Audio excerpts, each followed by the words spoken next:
distances out. I see what happened here. So this is the back view, bottom of the rib cage.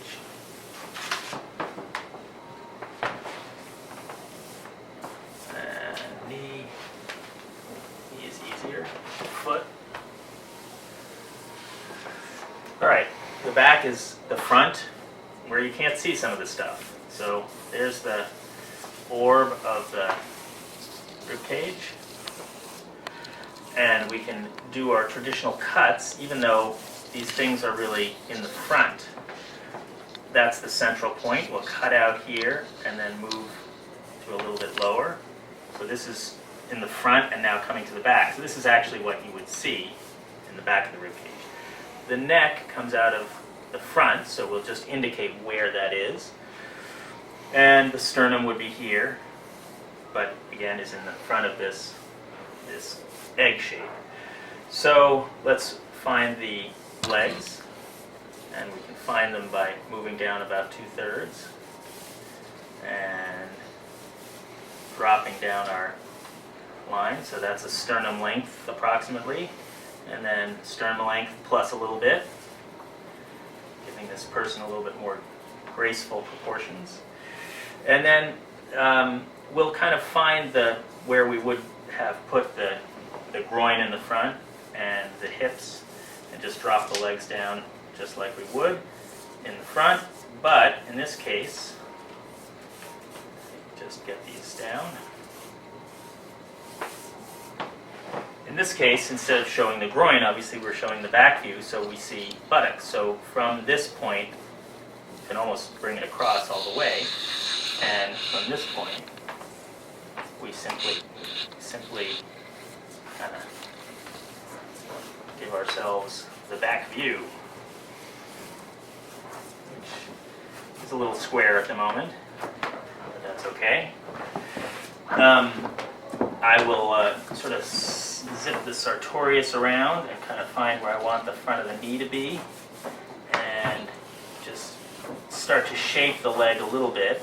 So this is the sort of hip bone that I talked about, which is the part of the femur bone called the great trochanter, and we'll just let those kind of come down to here. The knees will be, that's the end of the knee bone, the patella, the knee in the front, just as a placeholder. Same thing here, around, and now we'll do the same thing but lightly. Bring this around and down to the heel. Bring this around and down to the heel. But in this case, the calf muscles will express themselves a little bit more obviously and directly, since we see them front on. So the big ball-like calf muscles move around and end up disappearing in back of the leg. Just like I said here, this tendon attaches to the top of the fibula, and the calf moves in between that tendon in the back.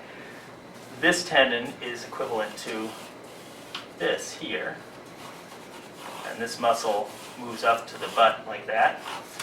And the groin muscles attach from the center and then move around the front of the leg, disappearing around the front of the leg and attaching to the front of the tibia.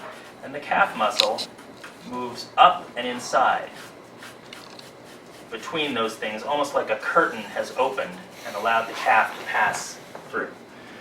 So we'll just fill in this with what is a little bit of another calf muscle called the soleus, and then down to the inner higher ankle and the heel.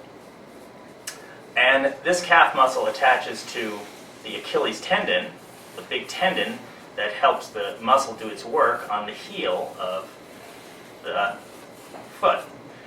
So that's the interior ankle, which is part of the tibia bone, and the exterior ankle is the end of the fibula bone, and that sort of sits like that. And then the foot, as we showed in the front, if we're looking from stage level, is just simply a kind of triangular thing where we see the little toe here, and at the end of the foot. And I do this because most people's feet splay slightly in a turned out fashion from center. So, I try to make some sort of standard idea for myself and then vary it from there, depending on what I want or what I'm looking at. So here we'll just do the other side to match.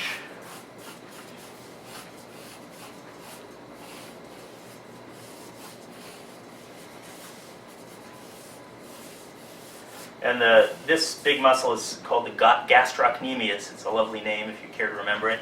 And it has two parts. It's sort of two-lobed, which you will sometimes see on people.